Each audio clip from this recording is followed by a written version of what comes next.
Lloyd avait trouvé le seul matériau capable de sauver son projet d'appartement. Petit problème, pour l'obtenir, il devait entrer dans une forêt elfique et négocier avec un peuple qui détestait les humains. Bon retour sur Plotoria. Précédemment, l'effet domino des monstres avait ravagé les domaines voisins et poussé des vagues de réfugiés vers Frontera. Lloyd avait refusé de les abandonner. Il avait donc promis de construire les appartements Pot de Miel, un immense projet immobilier qui offrirait de véritables foyers à ces familles, tout en transformant le domaine en une nouvelle communauté prospère. Pour financer ce plan impossible, il avait encore soutiré de l'argent au vicomte Racona et envoyé Javier voir l'impératrice Alicia avec une requête pour le moins suspecte. Après s'être épuisé à enchaîner les simulations jusqu'à s'effondrer, notre ingénieur avait enfin obtenu le soutien royal nécessaire pour lancer les travaux. Et si tout ce bazar entre réfugiés, monstres et raquettes immobiliers vous paraît un peu dense, la playlist depuis l'épisode 1 vous attend dans la fiche pour vous remettre à jour.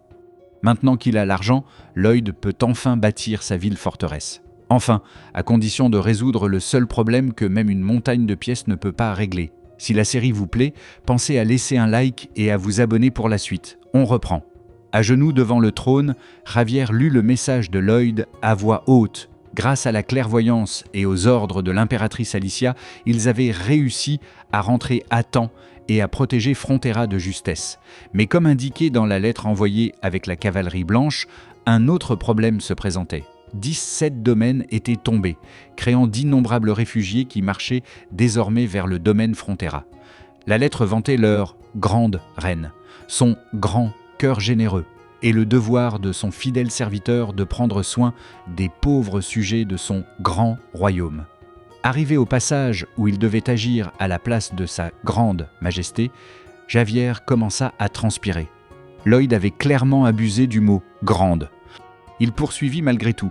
Leur ingénieur cupide accueillerait courageusement tous les sujets de « sa grande Altesse ». Une veine se mit à battre sur le front d'Alicia. Est-ce que ce petit insolent se moquait d'elle ? Le chevalier se souvenait parfaitement de la façon dont son maître lui avait ordonné de réciter la phrase suivante. Avec la voix la plus pitoyable possible de Lloyd, il livra la conclusion tragique. Sauf que nous n'avons pas d'argent. Une aura rouge crépita autour de l'impératrice. Il était vraiment assez culotté pour lui sortir ça. Malgré tout, elle s'y attendait et comptait déjà envoyer de l'argent et des provisions.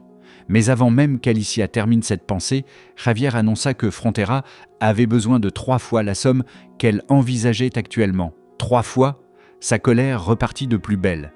Mais qu'est-ce qui n'allait pas chez ce type ? Sans broncher, le chevalier aux cheveux blancs lut calmement la réponse que Lloyd avait préparée. Absolument rien n'allait mal chez Lloyd, votre Altesse.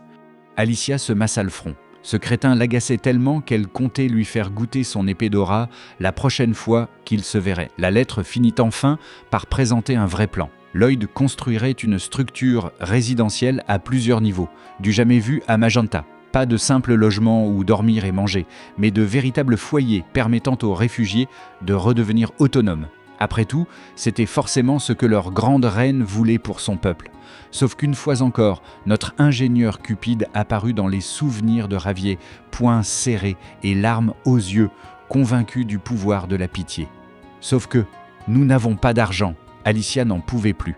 Elle arrêta le pauvre chevalier avant qu'il n'ait à lire la suite, cria qu'elle avait compris, puis lui ordonna de dire à Lloyd Frontera qu'un monarque ne pouvait pas faire apparaître des fortunes gigantesques d'un claquement de doigts. Le ministre des Finances et ses experts devaient d'abord évaluer la situation, sans oublier ce Sénat borné qui devait aussi donner son accord. Continuer à la harceler ne servirait à rien. Javier posa tranquillement la lettre sur le tapis rouge, glissa la main dans sa veste et en sortit un deuxième parchemin. Évidemment que Lloyd avait prévu une attaque de secours. Cette fois, Alicia tendit l'oreille. Le nouveau message expliquait que le bâtiment pourrait également servir de forteresse. Si l'effet domino des monstres revenait ou si des armées de l'Est envahissaient le royaume, il deviendrait un bouclier imprenable protégeant sa paix et sa sécurité. Une fois achevée, poursuivit Javier, cette ville-forteresse défendrait toutes les terres orientales contre leurs ennemis. Et tous ceux qui approuveraient le projet finiraient par se retrouver dans une position extrêmement enviable. À travers la salle du trône, un Lloyd géant imaginaire adressa un sourire calculateur au profil tout aussi gigantesque d'Alicia. Leur cerveau de stratège venait encore de se percuter. Le menton posé sur une main, l'impératrice admit qu'une ville-forteresse serait effectivement utile. Même une estimation grossière laissait penser qu'elle pourrait devenir un quartier commercial aussi important que Crémeau. Les ministres dont la position s'améliorerait grâce à sa décision lui deviendraient plus loyaux, renforçant ainsi son autorité. Politiquement comme financièrement, le projet promettait un excellent retour. Pile au bon moment, Ravier lâcha soudain. « Bingo !» Quand Alicia lui demanda une explication, il lui montra l'instruction écrite dans la lettre. Dire « bingo » 5 secondes plus tard. La souveraine resta sans voix un instant, puis céda. Javier Azrahan pouvait attendre les fonds. Elle se chargerait elle-même de convaincre les responsables nécessaires. Il lut ensuite discrètement le post-scriptum. Lloyd voulait qu'il murmure que ce serait vraiment bien si Maître Corgidus venait lui aussi. Vraiment bien. Alicia craqua enfin et lui ordonna d'arrêter immédiatement. Quelque temps plus tard, le calme était revenu sur la baronnie Frontera, baignée de soleil. Le camp de réfugiés alignait désormais proprement des rangées de tentes blanches numérotées, avec de la fumée sortant des cheminées. Chargé d'une montagne de couvertures, l'officier Gregg cria que personne ne se relâcherait tant que Maître Lloyd serait alité, et les ouvriers répondirent d'une seule voix. « L'officier Gregg, vous vous demandez qui c'est ?» La narration dramatique de Lloyd expliqua qu'au départ, Gregg n'était qu'un autre officier paresseux. Mais dès qu'il fallait faire quelque chose, il avait toujours répondu présent. Il avait participé à des missions dangereuses sans prendre la fuite. Il avait accompli des tâches difficiles et délicates en faisant toujours de son mieux. Et maintenant, il était devenu un homme responsable, digne du titre d'officier Gregg. À l'intérieur d'une tente, un réfugié tenta de rendre sa couverture pour qu'une personne âgée ou un enfant puisse la voir. Gregg lui assura gentiment que les stocks étaient suffisants et insista pour qu'il la garde. Après avoir aidé la famille, l'officier ressortit avec une autre couverture sous le bras. Il aperçut Émilie peinée sous une pile gigantesque et l'interpella. Lorsqu'elle se retourna, Gregg lui demanda pourquoi elle travaillait sans arrêt depuis le matin sans prendre une seule pause. La servante balaya la remarque d'un geste et affirma qu'elle savait très bien prendre soin d'elle. Gregg se jeta vers les couvertures et lui ordonna de les lui donner, mais Émilie esquiva avec un sourire moqueur avant de le traiter de tortue. Tous les deux se mirent à rire et à se poursuivre tout en continuant leur travail. Pour une fois, aucune fourmi géante ni nuée d'insectes ne détruisait le coin.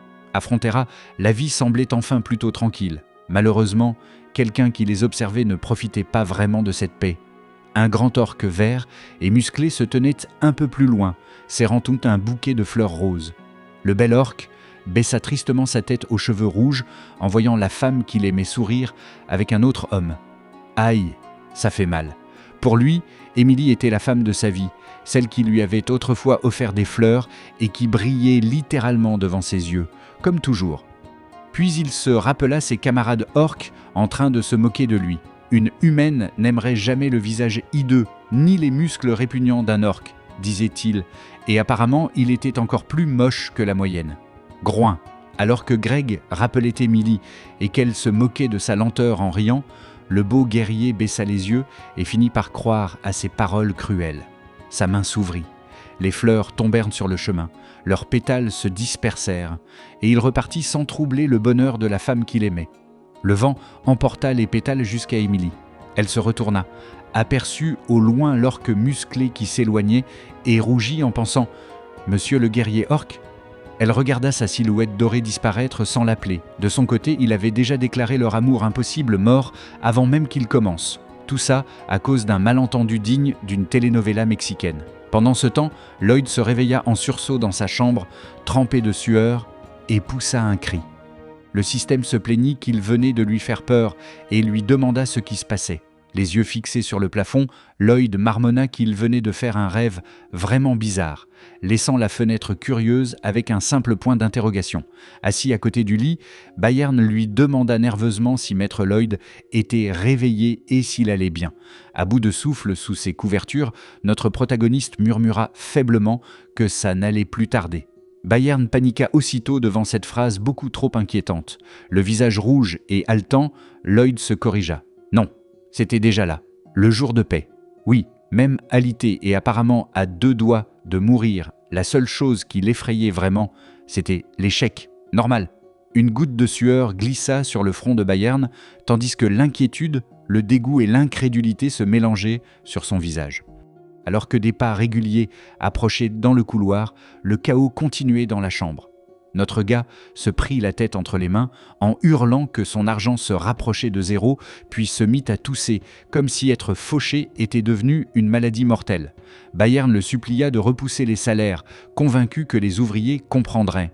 L'ingénieur malade refusa immédiatement. Dehors, Javier continuait calmement vers la chambre.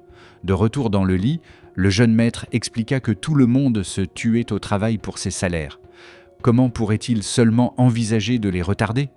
Il se détourna, comme s'il acceptait sa propre mort, et jura que même s'il mourait, il ne le permettrait jamais. Ses paupières se fermèrent. Dans ce qui semblait être son dernier souffle, notre héros répéta « Même si je meurs !» Puis Lloyd s'affaissa complètement sur l'oreiller sous les yeux de l'homme chargé de gérer les finances du domaine. Bayern hurla le nom de Maître Lloyd.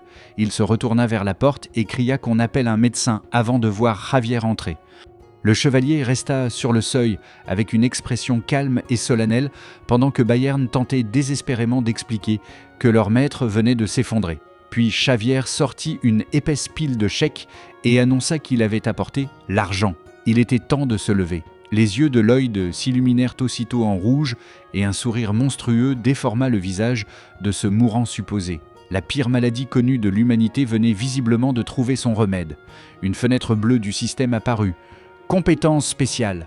Bayern regarda, sidéré, le cadavre d'il y a une seconde revenir brutalement à la vie. Une aura rouge crépitante enveloppa notre ingénieur cupide, tandis qu'il s'accroupissait sur le matelas comme une bête. Les 2 chevaliers ne pouvaient qu'assister, choqués, à ce miracle médical. Le système annonça « guérison financière ». Un œil rouge flamboyant et un sourire terrifiant jusqu'aux oreilles, Lloyd cria qu'il était temps de commencer à creuser. Le domaine Frontera venait officiellement d'obtenir le financement du projet de développement de la ville forteresse royale. Peu après, le chantier battait son plein. Sur le site bondé, Bayern annonça que les préparatifs du bloc 100, un des appartements Pot de Miel, étaient terminés à 70% et encouragea tout le monde à continuer. Les soldats et le corps d'ingénieurs de Frontera répondirent en chœur. Pendant ce temps, notre ingénieur travaillait jour et nuit, reproduisant des mouvements appris dans les films de Bruce Lee, tandis que l'ossature du projet prenait forme. Les 2 paumes ouvertes, Lloyd activa sa capacité. Des projections vertes lumineuses d'immenses immeubles apparurent devant lui pour leur dernier test structurel. D'un mouvement sec de la main, il invoqua le premier défi, un glissement de terrain. Une avalanche de terre s'écrasa contre chaque tour lumineuse. La poussière engloutit le site pendant que l'ingénieur civil observait patiemment depuis le sommet de la colline. Quand le nuage retomba, tous les immeubles projetés étaient encore parfaitement debout. Premier test réussi. Notre gars écarta les bras alors que le vent tourbillonnait autour de lui, puis invoqua un typhon. Des rafales furieuses s'abattirent sur les immeubles translucides. Pendant un instant, Lloyd avait l'air de l'Avatar, en train de maîtriser la terre et le vent uniquement pour détruire ses propres plans. Mais la tempête passa sans faire bouger une seule tour. Catastrophe naturelle. 0. Lloyd, 2. Une lumière verte tourbillonna autour du protagoniste tandis qu'il fermait les yeux. Bien, il ne restait plus que le test final. La puissance explosa autour de lui lorsqu'il leva les 2 bras. La vue s'éloigna du continent, puis de la planète elle-même, jusqu'à l'espace. Un météore incandescent fonçait vers la Terre. L'énorme boule de feu entra dans l'atmosphère, juste au-dessus de ces bâtiments projetés. Lloyd annonça un impact de météorite, tandis que le système lui demanda, assez logiquement, quel genre de test c'était censé être. Impact. Une onde de choc à l'échelle de la planète explosa à la surface, visible depuis l'espace, ne laissant apparemment aucune chance à ces pauvres modèles d'immeubles. Notre ingénieur préféré se tint le ventre en éclatant de rire, ravi par le spectacle. Le système donna le seul diagnostic raisonnable. Il avait complètement perdu la tête. Derrière lui, Xavier observait son seigneur gesticuler devant du vide en riant comme un fou. Évidemment, le chevalier repensa à toutes les décisions qui l'avaient conduit à servir cet homme. En remarquant son regard, Lloyd lui demanda quel était son problème. Javier répondit calmement qu'il n'avait jamais pensé que son seigneur était dérangé, confirmant immédiatement qu'il pensait exactement ça. Un ouvrier les interrompit pour annoncer l'arrivée de maître Corgidus et de 30 maîtres artisans nains. Notre protagoniste déclara que leur timing était parfait. Le problème de solidité des immeubles venait du ciment. Contrairement à des structures simples comme les fondations d'une tour sous-marine ou un pont suspendu, un immeuble complexe demandait bien plus que simplement verser du ciment sur place. Ce qu'il lui fallait, c'était une bétonnière. Un mélange et une gestion correcte empêcheraient le ciment de durcir trop tôt ou de se séparer, rendant enfin possible la construction d'immeubles solides. Corgidus croisa les bras et le traita de sale morveux. Après un voyage aussi long, comment Lloyd osait-il accueillir ses invités avec du travail au lieu d'une bonne soupe chaude ? Une pile de plans à la main, le maître bâtisseur en pleine ascension affirma avoir soigneusement réfléchi au meilleur accueil possible pour maître Corgidus. Rien ne ferait plus plaisir aux nains que des plans qu'ils n'avaient encore jamais vus. Corgidus admit que cette partie lui convenait, mais exigea de savoir pourquoi ce sale gosse affichait un sourire aussi fourbe. Le maître artisan lui arracha les plans des mains et demanda si le chantier avait été correctement préparé.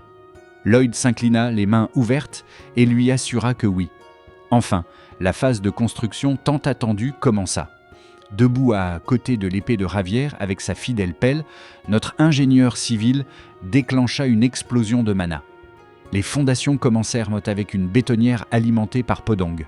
Le hamster surexcité courait dans une roue géante en criant son nom, faisant tourner un chariot mélangeur en bois. À côté, les orques version salle de sport pliaient d'épaisses barres d'armature à main nue, comme si un travail de chantier essentiel faisait simplement partie de leur séance quotidienne.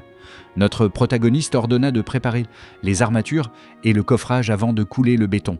Pendant que Bayern prenait des notes détaillées, Lloyd avertit les équipes de bien remplir chaque recoin et chaque espace autour des barres. Une seule poche d'air pouvait fragiliser la structure.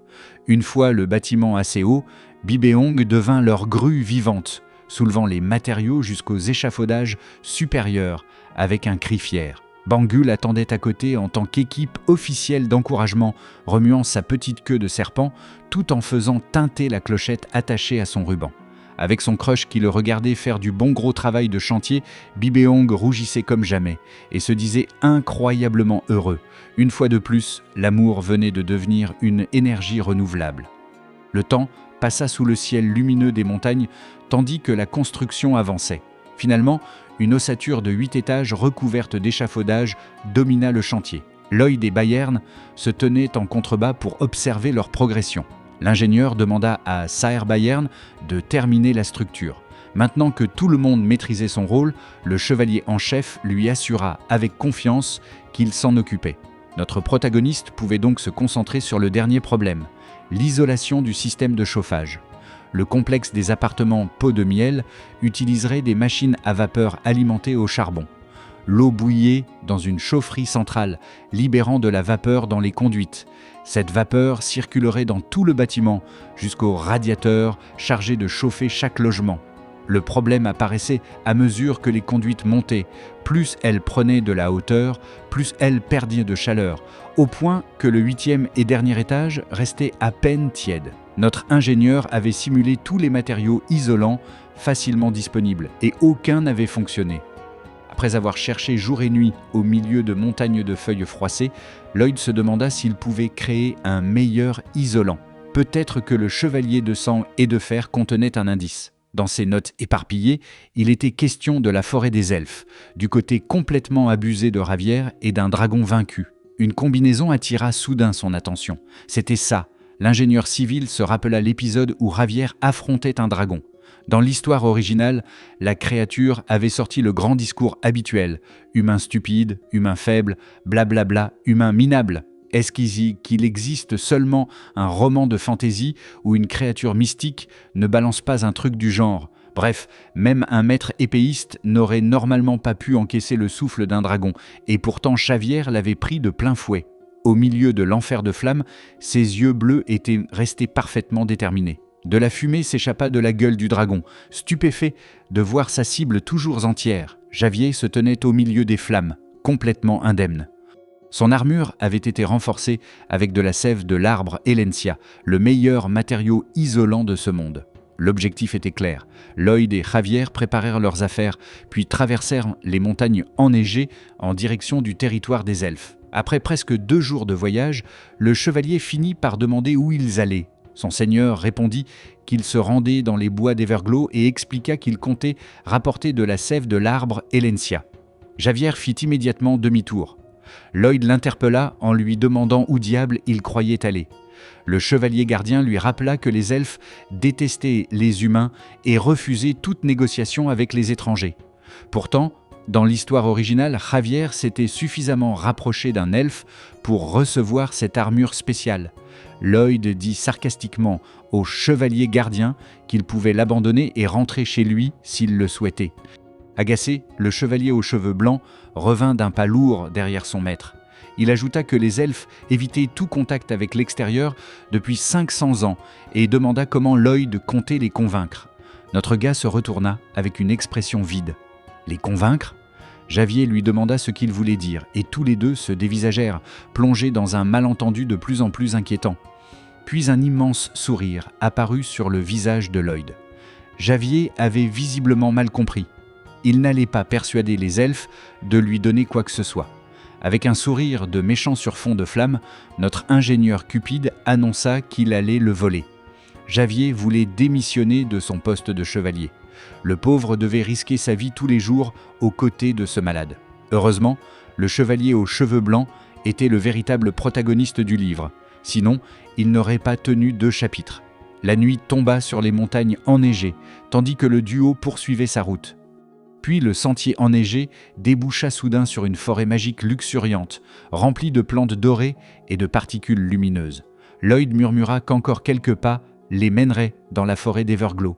Comme les elfes et les bois partageaient apparemment un système nerveux central, ils ne devaient faire aucun bruit, pile au moment où le nez de Javier se mit à frémir. Le maître épéiste éternua, puis se frotta le nez avec un petit reniflement discret. Notre protagoniste exigea de savoir ce que c'était.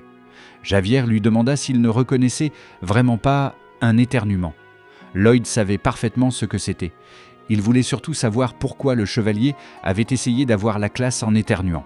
Avec un calme insupportable, Javier expliqua que lorsqu'on était aussi beau que lui, tout avait l'air classe. Malheureusement, son maître ne connaîtrait jamais cette expérience. Lloyd se figea sous l'ombre du mépris absolu. Waouh! Le pire, c'est qu'il était totalement sérieux. Le système annonça « Dégâts à l'ego plus 99 » avant d'éclater de rire. Notre gars lui ordonna de la fermer, puis promit de le tuer quand les rires ne firent qu'empirer. Il cria qu'un maître épéiste devrait être capable de retenir un éternuement. Javier répondit que certaines fonctions biologiques ne pouvaient pas être contrôlées.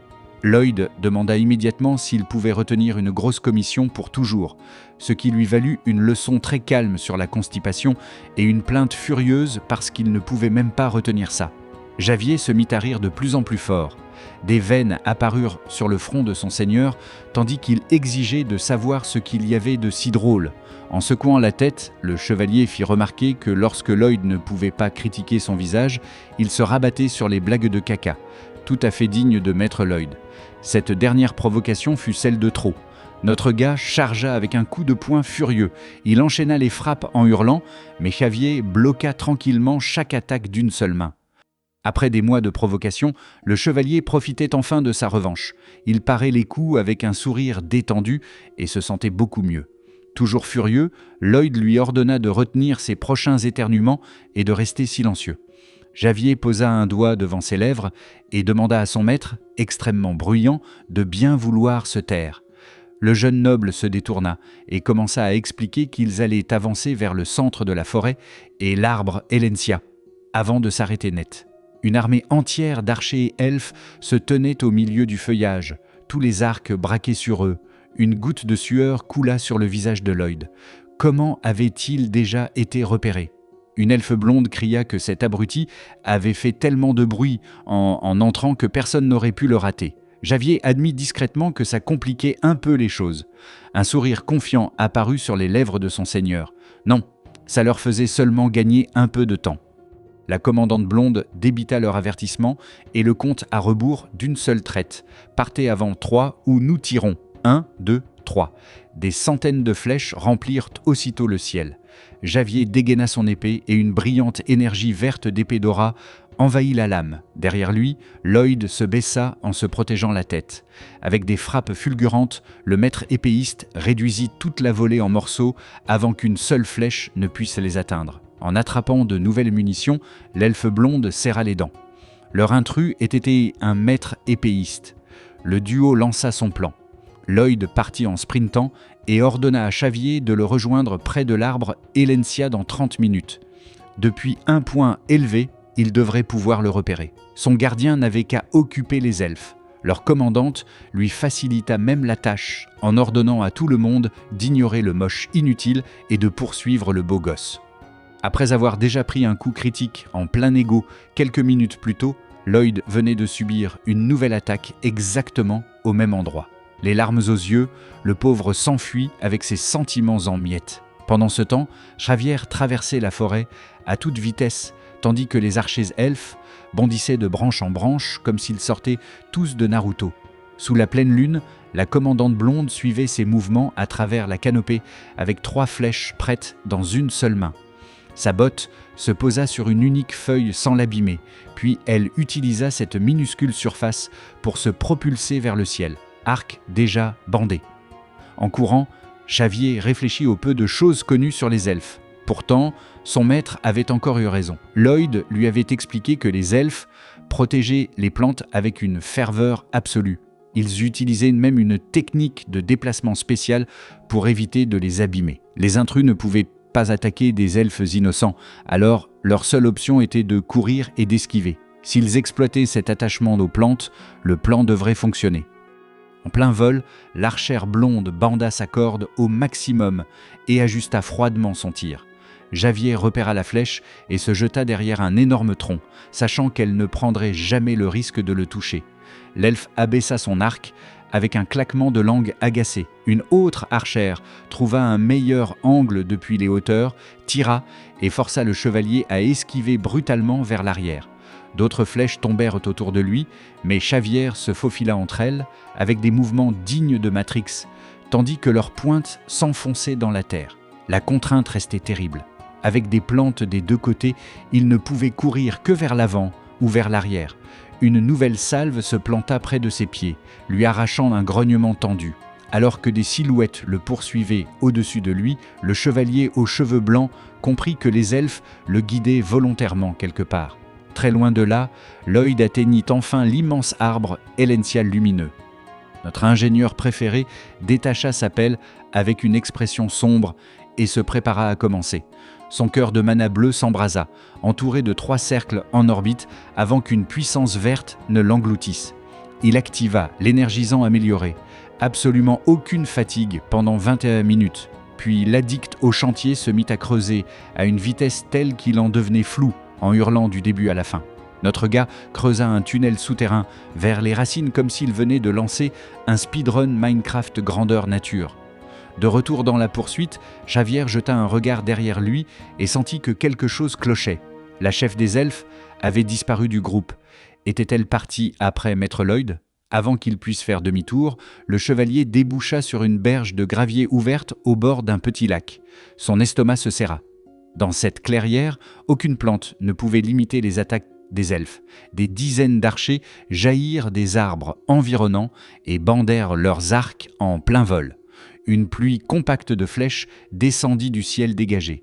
Javier planta son épée chargée d'aura dans le lac et libéra une énorme explosion d'énergie. Une colonne d'eau gigantesque jaillit, interceptant les flèches et leur faisant perdre toute leur vitesse en plein air. Debout au milieu des gerbes tourbillonnantes, le maître épéiste trancha calmement toutes les flèches qui arrivaient encore jusqu'à lui.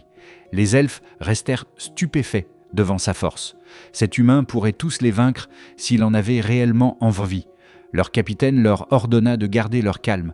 Les humains avaient peut-être des maîtres épéistes, mais les elfes avaient Melika. De lourds pas firent trembler la forêt. Javier garda sa lame lumineuse prête tandis que deux yeux inquiétants apparurent entre les arbres. Melika surgit avec un arc presque aussi grand qu'elle, son immense corps musclé cadré comme l'apparition d'un boss. Elden Ring avait Malenia, Miquella et Melina. Maintenant, on avait Melika. Avec un nom pareil, mieux vaut courir.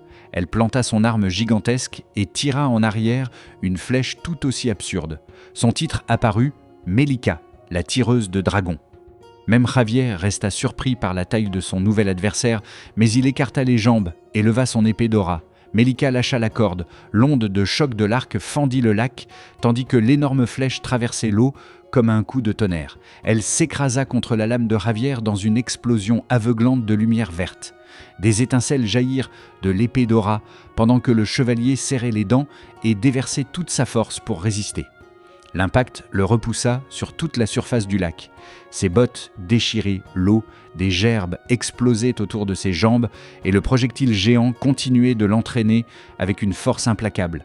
Javier rugit et injecta jusqu'à la dernière trace d'aura dans sa lame.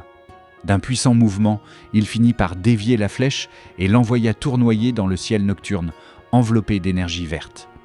Après avoir enfin réussi à s'arrêter, le maître épéiste avait du mal à croire que Melika avait repoussé une épée d'aura uniquement grâce à sa force physique. Pire encore, Lloyd l'avait prévenu. Blessé ne serait-ce qu'un seul elfe pouvait déclencher une guerre totale. Ces gens étaient encore plus dangereux que les orques. 4 guerriers peinaient ensemble à transporter une nouvelle flèche gigantesque vers leur championne agenouillée. Javier agrandit sa lame lumineuse avec encore plus de mana. Leurs 30 minutes touchaient presque à leur fin et certains elfes étaient forcément partis après son maître. Mais des centaines de flèches l'encerclaient toujours. Comment sauver Lloyd sans tuer un seul de ses assaillants ? Melika banda sans effort l'énorme projectile suivant et prit sa cible. Plutôt que de reculer, le chevalier gardien chargea à travers l'eau une aura verte flamboyant autour de lui.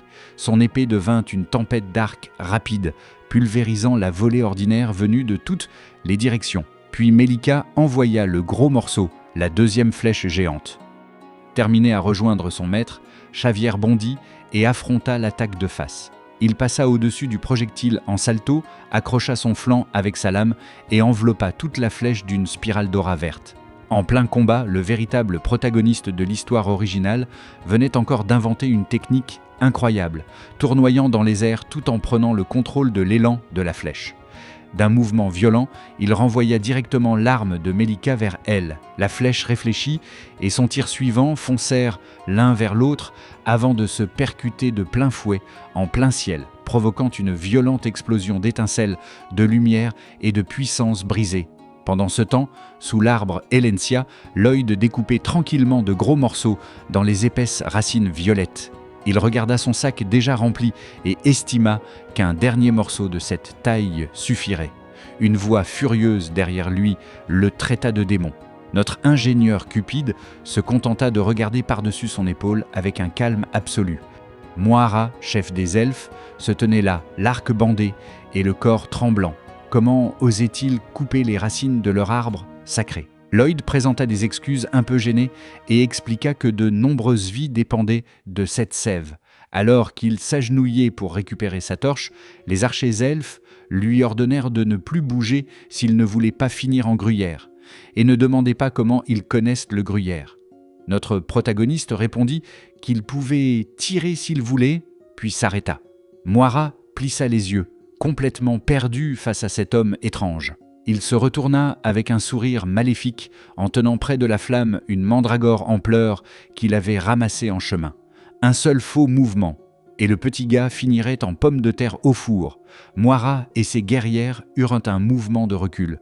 Comment quelqu'un pouvait-il être assez cruel pour menacer une plante innocente ? Ricanant sous de lourdes ombres, notre ingénieur Cupide rapprocha la torche et leur ordonna de reculer si elle ne voulait pas que la plante soit blessée. Les elfes le traitèrent de bête ignoble, d'ordure répugnante et de tout ce que leur vocabulaire d'insultes modérées pouvait offrir. Lloyd les remercia pour les compliments et leur demanda poliment de continuer à reculer. Puis une soldate alla trop loin. Elle le traita de sale moche et déclara qu'aucune femme ne voudrait jamais de lui. Après avoir entendu « moche » pour la 3e fois en une 30aine de minutes, Lloyd craqua enfin. Son visage s'assombrit si violemment que même la mandragore comprit quel genre de péché cet elfe venait de commettre. Il rapprocha encore la torche. Le minuscule otage pleura et hurla. « Gorarara !»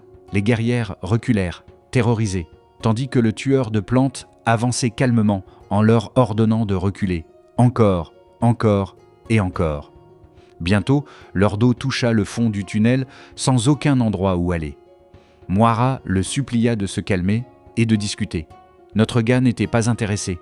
Il approcha le feu, ouvrit la bouche et se mit à baver, au point que même la mandragore le regardait avec un mélange absolu de confusion et d'horreur. Puis Lloyd mit l'une de ses feuilles dans sa bouche. La pauvre plante le supplia de la tuer et d'en finir, hurlant que sa salive était la vraie torture. En pointant vers la sortie, Lloyd ordonna aux elfes de remonter. Elles grimpèrent immédiatement pendant que son otage l'insultait et le suppliait d'arrêter ce supplice. Cette brillante tactique, ou simple prise d'otage végétale, appelez ça comme vous voulez, réussit à faire sortir tout le monde. Toujours avec une feuille entre les dents, le protagoniste se dit que Javier le trouverait plus facilement dehors, mais que si d'autres elfes arrivaient avant lui, il était mal. Il imagina une flèche lui traverser le crâne et arriva à la conclusion évidente. Game over. Avant que cela n'arrive, une soldate blonde porta soudain la main à sa bouche et à son ventre en gémissant. Moira lui demanda ce qui n'allait pas. La guerrière malade avoua que le stress lui donnait la nausée. Une autre elfe chancela et affirma que voir autant de cruauté lui avait donné le vertige. Leur chef ordonna à tout le monde de cacher ses faiblesses devant ce tueur de plantes. Un énorme gargouillement sortit soudain du ventre de Moira et détruisit le peu de sérieux qui restait. La chef s'effondra en se tenant le ventre. Ses compagnes tombèrent à côté d'elle, trop désorientées pour se rappeler ce qu'elles étaient censées maîtriser. Pour une fois, Lloyd n'y était pour rien. Même lui avait l'air perdu. Puis notre ingénieur civil se rappela les yeux sombres et creusés de tous les elfes qu'il avait croisés. Un autre détail se mit en place. Dans cette forêt dense, il n'avait entendu aucun oiseau et n'avait aperçu ni lapin, ni cerf, ni aucun autre animal. L'effet domino des monstres avait repoussé toute la faune vers les limites de la chaîne montagneuse, laissant la forêt d'Everglow complètement vide. Comme les elfes refusaient de faire du mal aux plantes, ils étaient forcément strictement carnivores. Cela signifiait que tout leur peuple mourait lentement de faim depuis des mois. Ailleurs, Javier haletait au milieu des flèches gigantesques plantées autour du lac, se maintenant à peine debout grâce à son épée lumineuse. Melika et les autres guerrières étaient elles aussi épuisées. Même l'elfe géante peinait désormais à tendre la corde de son arc après autant d'attaques ratées. Le chevalier trouva ça étrange.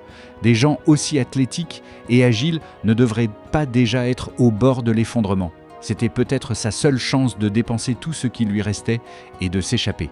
Il se baissa, embrassa son noyau de mana bleu tourbillonnant et fonça sur l'eau. Le regard rempli de détermination, Javier partit à pleine vitesse. Melika grogna et banda encore son immense arc. Une nouvelle flèche géante fonça sur Javier, tandis que des projectiles ordinaires déchiraient ses vêtements. Ignorant chaque blessure, il ne pensait qu'à rejoindre son maître saint et sauf. Le maître épéiste traversa la pluie de flèches à une vitesse folle. Leur capitaine tendit la main vers lui et cria qu'il avait percé leur ligne. Tout le monde devait le poursuivre.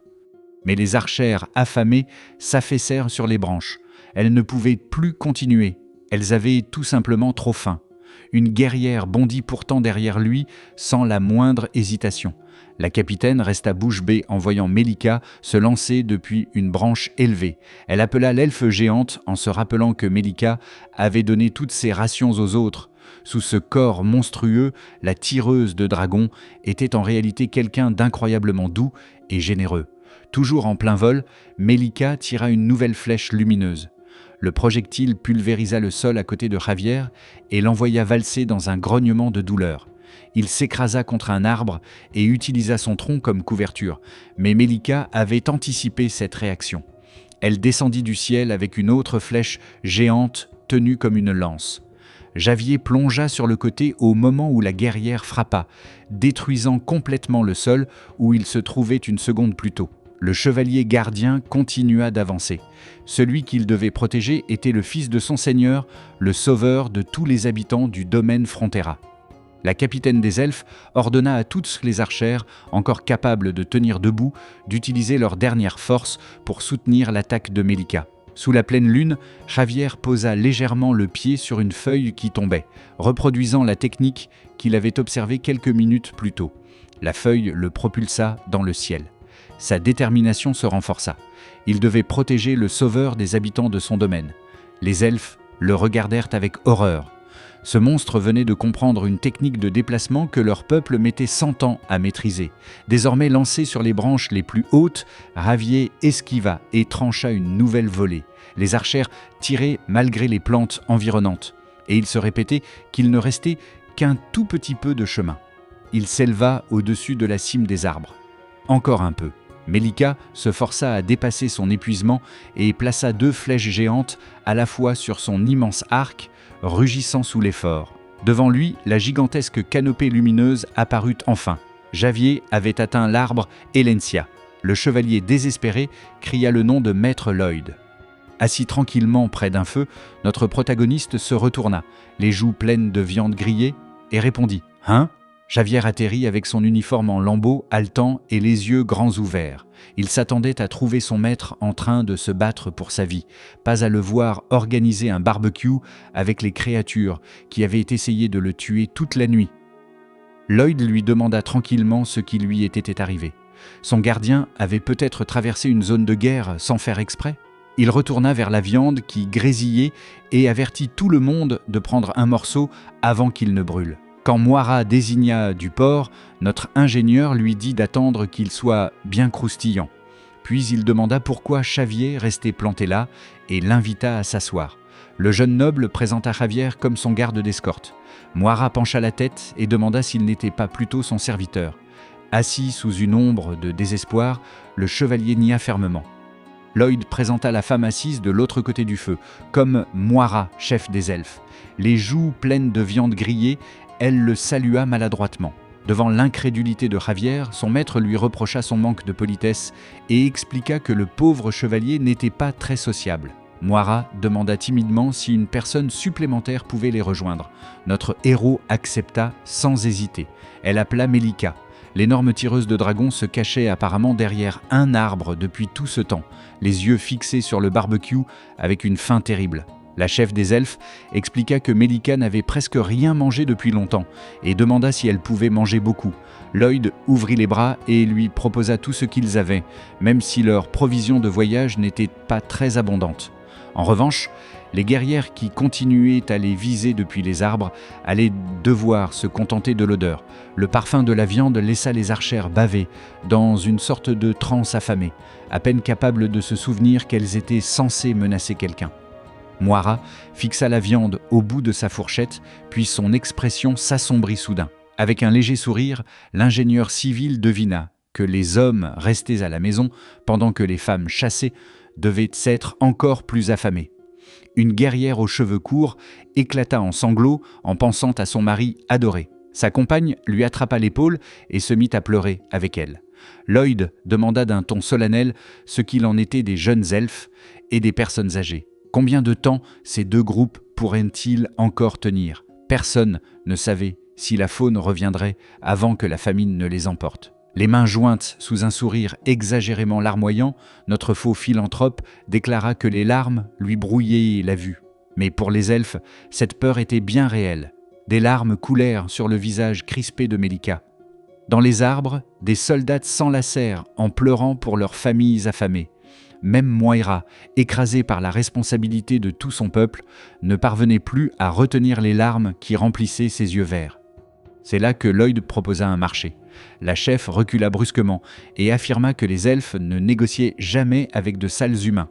Avec un sourire calculateur, il leva le pot en argile et lui rappela qu'il l'avait déjà fait. Elle avait reculé lorsqu'il avait menacé la mandragore, puis elle avait accepté son invitation à manger et à discuter lorsque la faim avait pris le dessus. Si aucun de ces échanges ne comptait comme un accord, alors c'était quoi ?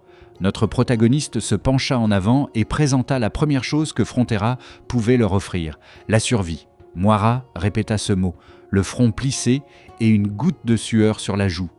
Lloyd dévoila son offre. Du porc à volonté et tout le charbon nécessaire pour le cuire. Des ombres recouvrirent son visage tandis qu'il décidait intérieurement de ne surtout pas expliquer que le charbon venait du bois. Lloyd cachait une information pour son propre intérêt. Quelle surprise!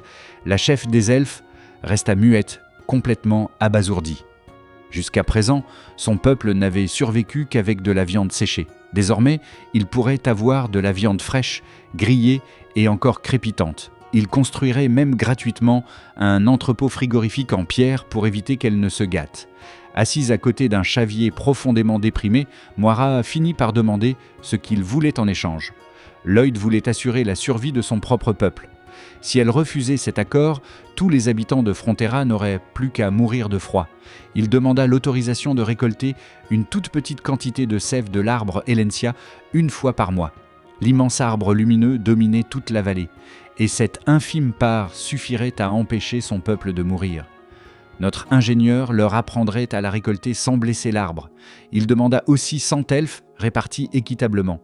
Un groupe pour transporter la viande et l'autre pour aider à construire les logements des réfugiés. Avec un sourire agréable, Lloyd lui demanda d'accepter. Cet accord permettrait aux deux peuples de survivre. Les archers avertirent aussitôt Moira de ne pas le faire. Les humains mentaient toujours. La chef baissa la tête et ferma les yeux, écrasée par une décision qui pouvait déterminer l'avenir de son peuple. Elle se rappela sa mère lui parlant lorsqu'elle était enfant. L'elfe plus âgé avait autrefois vécu parmi les humains dans une terre appelée Gafsfell. Comme leur vie était ainsi courte, les humains essayaient de les vivre pleinement, mais cela les rendait aussi cupides, malhonnêtes et capables d'actes terribles. Alors que la silhouette mourante de sa mère se dissolvait dans la lumière, elle donna à Moira un dernier avertissement. Si elle rencontrait un jour un humain, elle ne devait faire confiance qu'à celui qui pourrait devenir un véritable ami.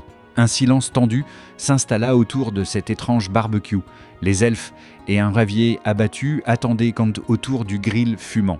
De l'autre côté du feu, Lloyd resta calme et patient, parfaitement conscient de tout ce que cet accord pourrait apporter à ses plans. Finalement, Moira ouvrit les yeux et rejeta sa proposition. Elle ne conclurait un marché qu'avec un humain qu'elle pourrait considérer comme un ami. Notre protagoniste grimaça en se tenant le menton. Merde, ce mur-là allait être compliqué à franchir. Et c'est ici que se termine l'épisode d'aujourd'hui. Avec le financement d'Alicia enfin obtenu, Lloyd a lancé la construction des appartements Pot de Miel, testé ses plans face à plusieurs catastrophes et découvert que la sève de l'arbre Elencia était le seul isolant capable de garder tous les étages au chaud. Sa tentative de la voler s'est transformée en trêve inattendue autour d'un barbecue lorsqu'il a découvert le problème bien plus urgent des elfes. Toute leur forêt mourait de faim. Lloyd leur a proposé de la nourriture, du charbon, un entrepôt frigorifique et un moyen de survivre en échange d'une petite quantité mensuelle de sève et de leur aide pour construire les logements des réfugiés. Mais Moira refuse de négocier avec n'importe quel humain. Elle ne conclura un accord qu'avec quelqu'un qu'elle pourra appeler un véritable ami. À votre avis, Lloyd peut-il réellement gagner l'amitié de Moira ou va-t-il encore essayer de trouver un raccourci d'ingénieur pour contourner sa condition? Si l'épisode vous a plu, laissez un like, abonnez-vous pour la suite et donnez-nous votre réponse dans les commentaires. Merci d'avoir regardé et on se retrouve dans le prochain épisode de Plotoria.